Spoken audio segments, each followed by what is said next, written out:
Hey everyone, welcome back to the podcast. Today we're talking about a skill that's honestly a little different from speaking, but just as important in daily life.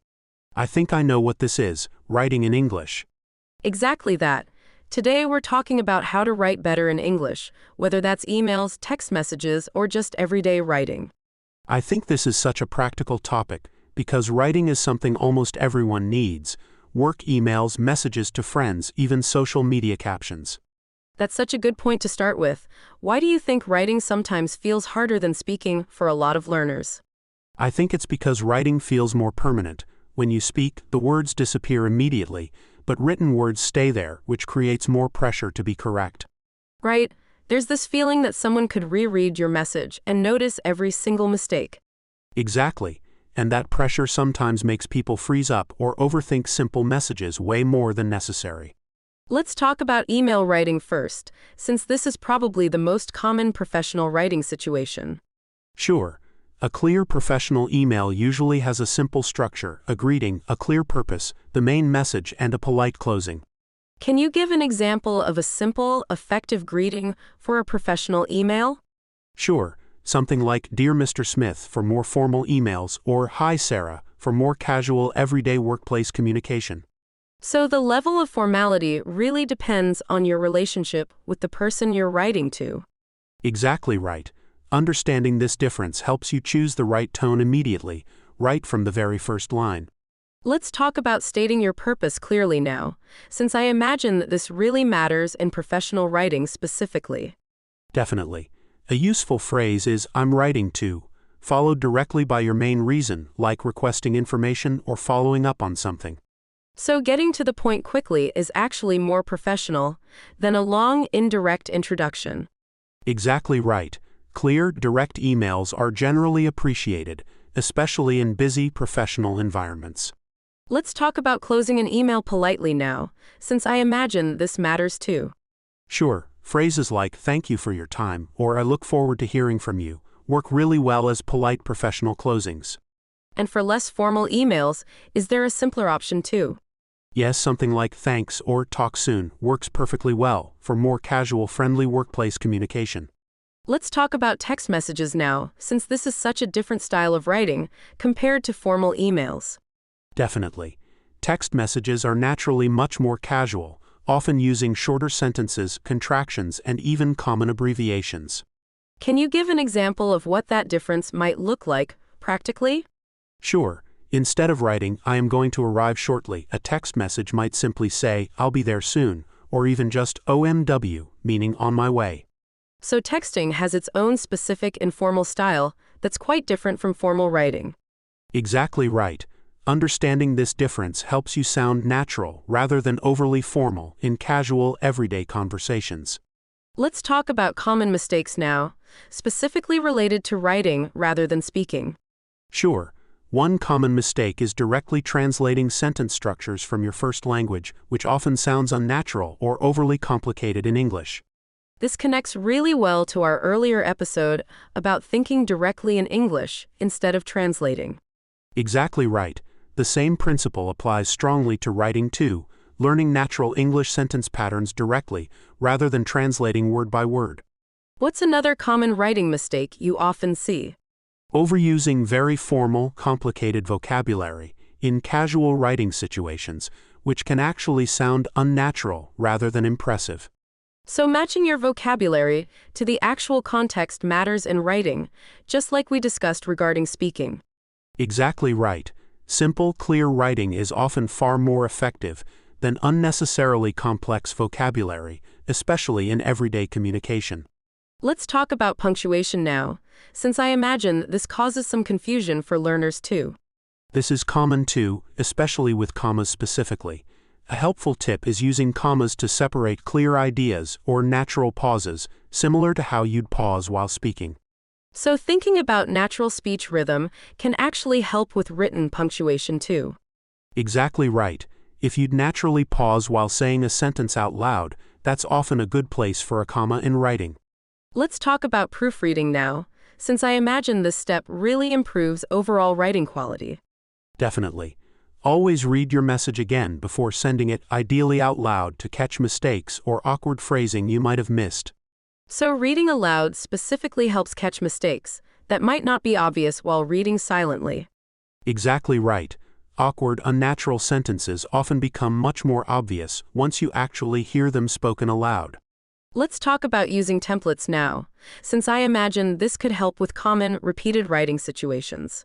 Sure, keeping a few basic templates for common emails, like requesting information or following up after a meeting, saves significant time and reduces stress.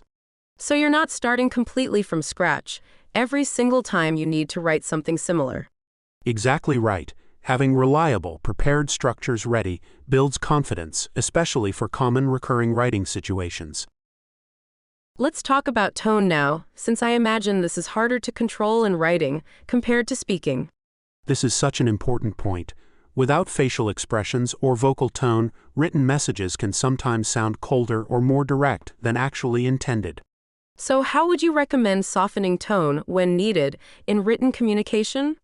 Using polite phrases like "would it be possible to" instead of simply "send me" naturally softens requests, making them feel more polite and considerate. So small phrasing changes can significantly affect how your message actually feels to the person reading it. Exactly right. Being mindful of tone genuinely improves how your writing is received, especially in professional or sensitive situations. Let's talk about journaling now, since I know this connects to something we mentioned briefly in a previous episode. Right.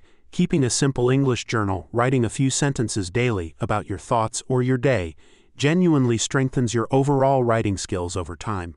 And this connects directly to actively producing English, rather than only passively reading or listening. Exactly right. Regular low-pressure writing practice like journaling builds comfort and confidence gradually through consistent everyday use. Let's talk about getting feedback on your writing now, since I imagine this helps identify blind spots, similar to speaking practice. Definitely. Sharing your writing with a teacher, tutor, or even an AI tool, and asking for specific feedback helps you notice patterns you might not catch yourself.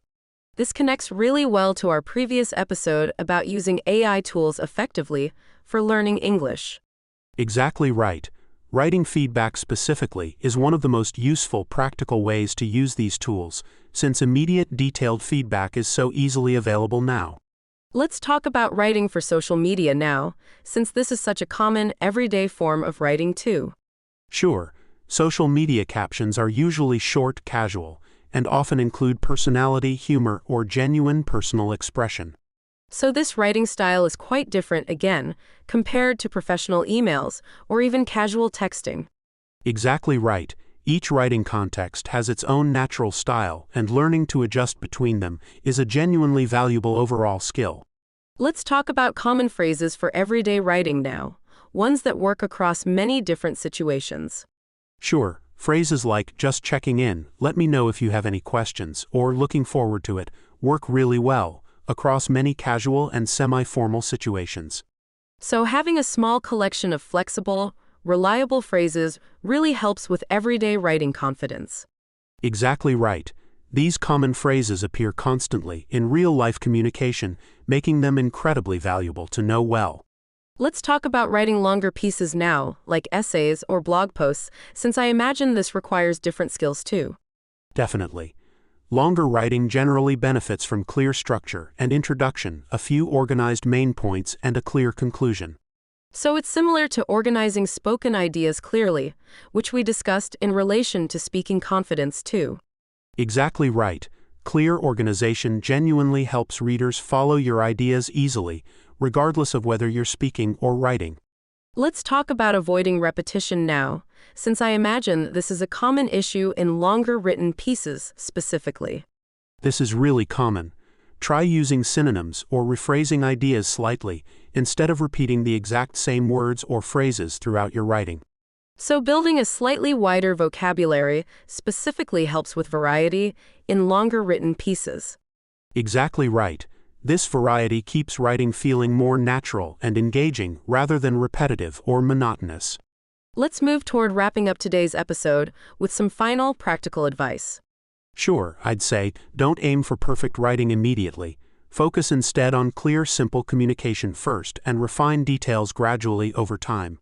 So clarity should always come before complexity, especially while you're still actively improving your writing skills.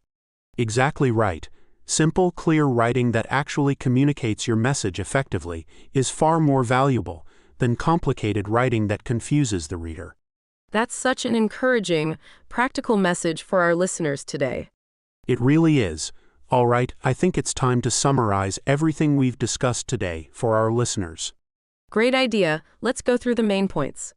First, structure professional emails clearly, with a greeting, a clear purpose, and a polite closing.